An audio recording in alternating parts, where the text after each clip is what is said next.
YouTube, welcome back to my channel, Taylor Talks Tales. Today I have a book review for you guys. I'm very excited to do it because I really enjoyed this book, and that is Brother by Ania Ahlborn. I'm going to read the back and we're going to get right on into it. Deep in the heart of Appalachia stands a crooked farmhouse miles from any road. The Moros keep to themselves, and it's served them well so far. When girls go missing off the side of the highway, the cops don't knock on their door, which is a good thing seeing as to what's buried in the Moros' backyard. But 19-year-old Michael Morrow isn't like the rest of his family. He doesn't take pleasure in the screams that echo through the trees. Michael pines for normalcy, and he's sure that someday he'll see the world beyond West Virginia. When he meets Alice, a pretty girl working at a record shop in the small nearby town of Dahlia, he's immediately smitten. For a moment, he nearly forgets about the monster he's become. But his brother, Rebel, is all too eager to remind Michael of his place. Alright, this book, I loved it.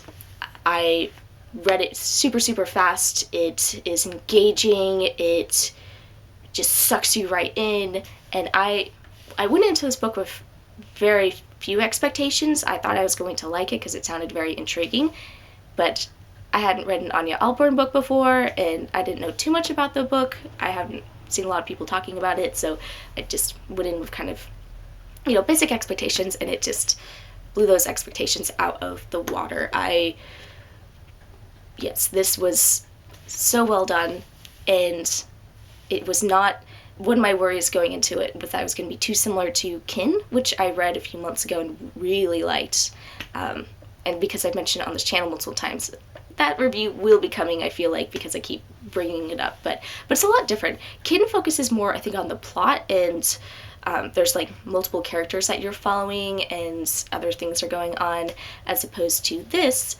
It's focused more on the characters themselves, and you follow the majority of the book through Michael's point of view.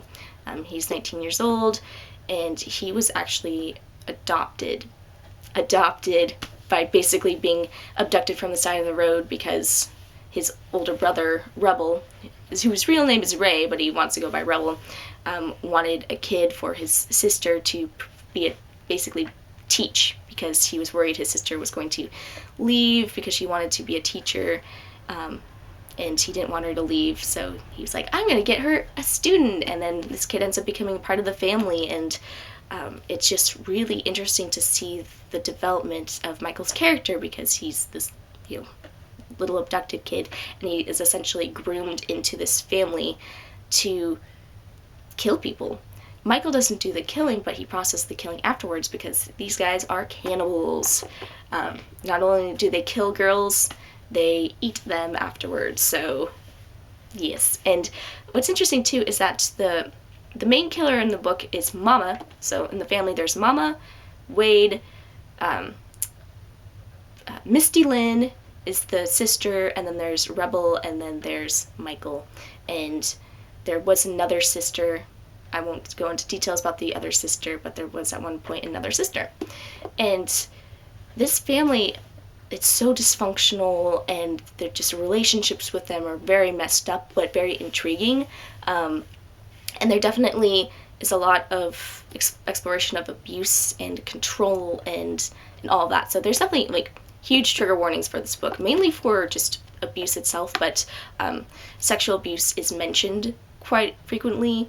There aren't really like any big scenes of rape, but there's definitely, like, if you're sensitive to that kind of thing, or even just mentions of rape, then just beware going into that book, because it does have a little bit of that. And it just kind of shows the cycle of abuse, because Mama herself was abused by her parents, and the thing is it doesn't excuse the behavior, but it does kind of give an exploration as to why some of these guys are messed up. Like, Wade was this very traumatized Vietnam War vet, and he's just this very passive man who just kind of lets his wife kill people, but he is complacent because he just doesn't do anything, and then he'll contribute by eating food and, capturing girls, that kind of thing. And Rebel is a psychopath. Oh my goodness. But at the same time, there are a few chapters from his point of view too, and you can kind of see, like, oh, okay, this is sort of why he is the way he is. And really the focus is mainly on the relationship between the two brothers, Michael and Rebel, and how messed up it is, and just how when you get towards the end of the book, you realize how just maniacal Rebel really is. There's some stuff where I'm like, is it going to go here? Because I started putting some pieces together of what was going to happen, and I'm like, it's not going to go there. It's not, oh, it went there. So it's very much just, oh yeah, just an exploration of these two messed up people. And Ania does a really good job with Michael's character in particular, because I've never read a book from a cannibalistic murderer's point of view where I actually felt sympathetic towards him, because he is not a sociopath. He does feel things, and he develops a crush on this girl named Alice who works at a record store, and she sounds super adorable, and he like wanted to work out for them, and he dreams of a different life, and he doesn't want to be here, and he feels very alienated, but he feels like he's stuck because he has to protect his sister Misty Lynn, and his mother is like constantly threatening to kill her. In fact, they basically, both Rebel and Michael, feel like they have to continue getting the girls and giving it to Mama, or else she's going to kill Misty Lynn. And they're living in just middle of nowhere West Virginia. They have no money. That's why they go around and steal stuff. They just come from nothing. So really, even if they were to leave, if Michael was to up and leave, where would he go? What would he do? They never had any formal education growing up. They basically just lived in the backwoods.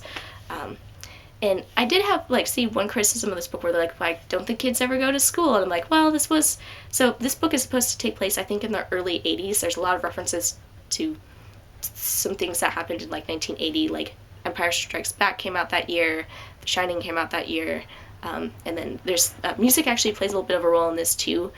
Music's mentioned a ton. I know Robert Smith, from The Cure, an album of his, Forest, I believe what it was mentioned, and that also came out in 1980, so I feel like this is probably supposed to be set 1980 or a couple years after that. And if it's in middle of nowhere West Virginia in the 70s and 80s, then I could see them maybe getting away with not having had their kids go to school. They could have even said that they're homeschooling them, who knows.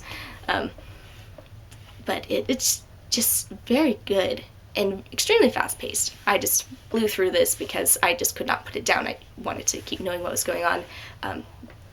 Even from the beginning, you're hooked. And I would say, it's not, the reason why you're hooked is not necessarily because this is crazy plot. I mean, it does escalate. So I'd say the first third is not, it's not like Kin where you just skyrocket up immediately. It's, a little bit, but there's a lot of exposition and character development and backstory and all that, which I think is important because that's what this book really is. And I think if the characters weren't as well developed, then the story wouldn't have been as good, and the climax wouldn't have been as shocking and crazy and awful. I definitely think, if you do like character-driven books, check this one out for sure. I guess the one other criticism that I saw, and I do agree with this one, is that the characters of Mama and Wade aren't necessarily as developed as they could be. But I think that the book probably didn't have really time to do that, and the focus is not on them. The focus is really on the sibling dynamic. It's between Michael and Rebel, and also their sister, and then the girls that they're interested in, Alice, and then Rebel is trying to date Lucy, who's Alice's friend. So it's just really a focus on them. So I can kind of see how Wade and Mama kind of went into the background, because they were there, but that's not the point of the book. Was not really their relationship with their kids. It was just the kids themselves. So I also heard somebody pick this book up thinking it was a YA book because it had a 19-year-old character in it, and it is not a YA book. This is an adult book. So if you are in your teens, unless you're very mature, I definitely suggest waiting on this book, just because of some of the themes, and definitely just the abuse itself is pretty shocking. There's a lot of beating going on and brutality going on. It's not as bad as or as graphic as Kin, so I wouldn't say it's super graphic for the most part. There are a couple scenes, but I just think that just what's going on is just very, it's intense. So I definitely recommend it for horror fans.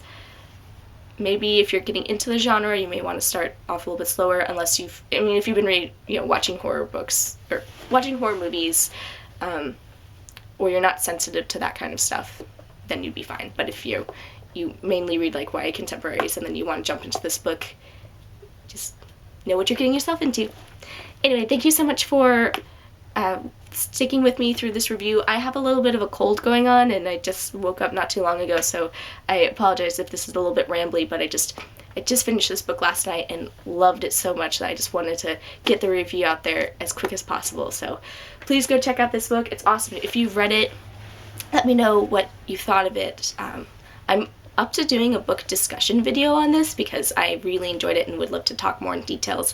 I didn't want to do any spoilers of this book, obviously, because I hate spoilers and didn't want to spoil it for anybody, but I might do a book discussion because there's some things I just really want to talk about this book. And I'm sure if you've read this book, you probably know at least of a couple things I want to talk about. So stay tuned for that. At some point may come out. I also have a couple other videos that will probably be showing up on this channel today and tomorrow, because I want to get a few things in before 2020. So especially the giveaway video, that will be the next one I upload. So stay tuned for that. Thank you so much for watching my video. Please comment, rate, subscribe, and happy reading.